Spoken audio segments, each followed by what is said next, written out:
Okay guys, so tonight's homework is a little bit of a summary on the section we're reading this week, and there's also a timed write at the end. So I'm going to have to try and gauge this right with class because the timed write is specifically about a section that we need to read, and if we haven't read it yet, then it's not going to make any sense to you.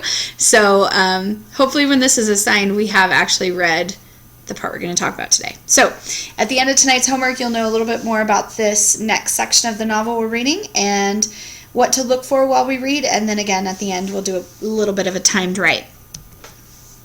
Okay, so as we begin this new section, Ellie and his dad go on a 4-hour death march to their next camp, which is called Buna, and it is a work camp, a labor camp, and they work at a warehouse there.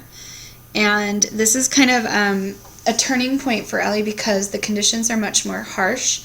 They get very little food or much less food than they were given before, and they have to work for really long hours, and he finds that he's just turning into, nothing but this body that's trying to desperately survive, but all he thinks about is his thirst and how hungry he is.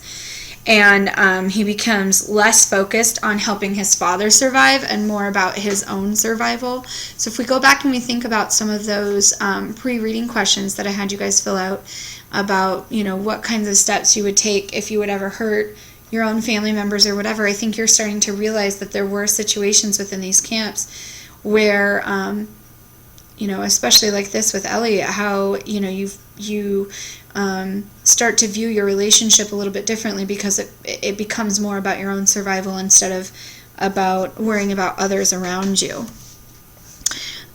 This is also a section where Ellie is whipped for leaving his post and embarrassing his capo, and you have to remember the brutality of these camps is really starting to be shown, that just this minor infraction can cause to major dissension within the camp. So the capo has to prove that you can't do anything to make him look bad or to leave your post, and so Ellie is used as an example, as well as someone else later in this section. He's extremely descriptive, goes through this process of describing when they don't know if it's a trick or not, and that no guards can be seen, and he can see this one person kind of inching out of their behind the door, and he's crawling on hands and knees trying to get to the soup because the soup is out there in the middle of everything, and just as he starts to drink the soup, he's shot. So it's described with such detail, and you start to realize that before the man is shot, Ellie is actually really jealous that he might get to the soup before anyone else has their turn, because again, he's turned into this person that all he thinks about is how hungry and how thirsty he is. And then we also experience a part within this section where the young boy is killed, and how it just really has a real emotional significance to the story, and how it kind of changes Ellie's response and really starts to make him question his own faith. And there's a lot of people that have gone even farther as to saying that this young boy is a reflection of other historical religious pieces of the past, and anyways, you can make what you will of it, but it is something to really pay attention to. Both these last two bullet points, how descriptive it is when that man, crawls out to try and get the soup, and just how desperate everybody has become, as well as just the emotional blow of watching this young boy, hanging there and not dying because his weight is so slight that it takes him a long time to eventually suffocate and die. So again, what are we looking for as we read? The setting changes after this death march. They go to a new place, and the conditions are so much worse, and it really starts to set the tone, overall tone for the story. So really be paying attention to how setting is so vital in creating that overall sense of despair and depression and survival and that sort of thing. So think about how the setting and the description of the setting really plays a part of that. So what is the setting of this section, and what tone does it bring to you? I've kind of given you the answer already, but kind of think about those questions and answer those questions in your note for me, because I will be asking in class tomorrow. Okay, so now we're getting to our timed write here. So I'm going to set this timer below for 10 minutes, and you're going to write on the following topic. So respond to the hanging of the pipe. We'll discuss reasons why this particular experience so emotionally upsets Ellie. And Ellie actually kinds of questions where God is. And in the text he says, where is he? Here he is, hanging here on these gallows. What does he mean by that? Like, what is it that this experience, this emotional part, has done to Ellie? Okay, I'm going to start the timer now. And it does move across the screen. It does actually go. So time write, just write as much as you can. And again, I am going to be looking for this tomorrow. I'll stop talking while you're reading, and we'll wait for that timer to go off. So while these notes do, or this video tonight does look like it's like really long, it's just because I'm giving you the 10 minutes embedded within the video for the writing.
Okay, so time's up. Hopefully you were able to get quite a bit of information, and I will take a look and grade that as a separate score for your notes and your homework. Okay, you're finished for today. I know that was a little bit different than what you've done in the past. Hopefully some of these different activities and things have made our note process a little bit more engaging. So don't forget to do the digital section, and you're done for today, and we'll grade all of those pieces tomorrow. Thanks, guys.